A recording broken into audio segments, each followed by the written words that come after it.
కొన్ని blockbuster movies వదులుకున్న star heroes ఎవరో ఇప్పుడు చూద్దాం. పవన్ కళ్యాణ్ గారు మిస్ అయిన బ్లాక్ బస్టర్ మూవీస్ ఏంటో ఇప్పుడు చూద్దాం. అతడు, ఈడియట్, పోకిరి, అమ్మ నాన్న ఓ తమిళమ్మాయి ఈ మూవీస్కి ఫస్ట్ చాయిస్గా పవన్ కళ్యాణ్ గారినే అనుకున్నారంట. కాకపోతే ఆ టైంలో ఈయనకి కుదరకపోవడంతో ఈ మూవీస్ చేయలేకపోయాడంట. అల్లు అర్జున్కి స్టార్ ఇమేజ్ తీసుకొచ్చిన మూవీ ఆర్య. ఈ మూవీ స్టోరీని ఫస్ట్ సుకుమార్ గారు రవితేజ గారికి అండ్ ప్రభాస్ గారికి చెప్పారంట. అయితే ప్రభాస్ గారు నేను ఈ మూవీకి సెట్ అవ్వను అనేసి రిజెక్ట్ చేశాడంట.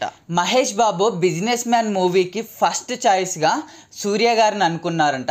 ఆయనతో మూవీ ఓకే గిట్లా అయింది, కానీ లాస్ట్కి ఏమైందో తెలియదు, ఆ మూవీ ఆగిపోయింది. దాని తర్వాతకి ఈ మూవీని పూరి జగన్నాథ్ గారు మహేష్ బాబు గారితో తీసి బ్లాక్ బస్టర్ హిట్ అయితే కొట్టారు.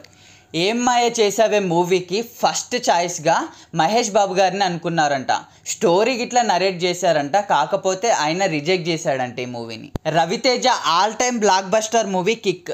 ఈ మూవీకి ఫస్ట్ చాయిస్గా ఎన్టీఆర్ గారిని అండ్ ప్రభాస్ గారిని అనుకున్నారంట. వాళ్ళకి స్టోరీ గిట్లా నరేట్ చేశారంట, కాకపోతే వాళ్ళు రిజెక్ట్ చేశారు. వరుణ్ తేజ్ ఫిదా మూవీని ఫస్ట్ శేఖర్ కమ్ముల గారు మహేష్ బాబు గారికి అండ్ అల్లు అర్జున్ అండ్ రామ్ చరణ్ గారికి నరేట్ అయితే చేశారంట, కాకపోతే వాళ్ళు రిజెక్ట్ చేశారు. సింహాద్రి మూవీని ఫస్ట్ ప్రభాస్ గారికి అండ్ బాలకృష్ణ గారికి నరేట్ చేశారంట, వాళ్ళు ఈ మూవీని రిజెక్ట్ చేశారంట. బేబీ మూవీ స్టోరీని ఫస్ట్ విశ్వక్సేన్ గారికి నరేట్ చేద్దాం అనుకున్నారంట, కాకపోతే ఆయన స్టోరీ వినకుండానే రిజెక్ట్ చేశాడంట.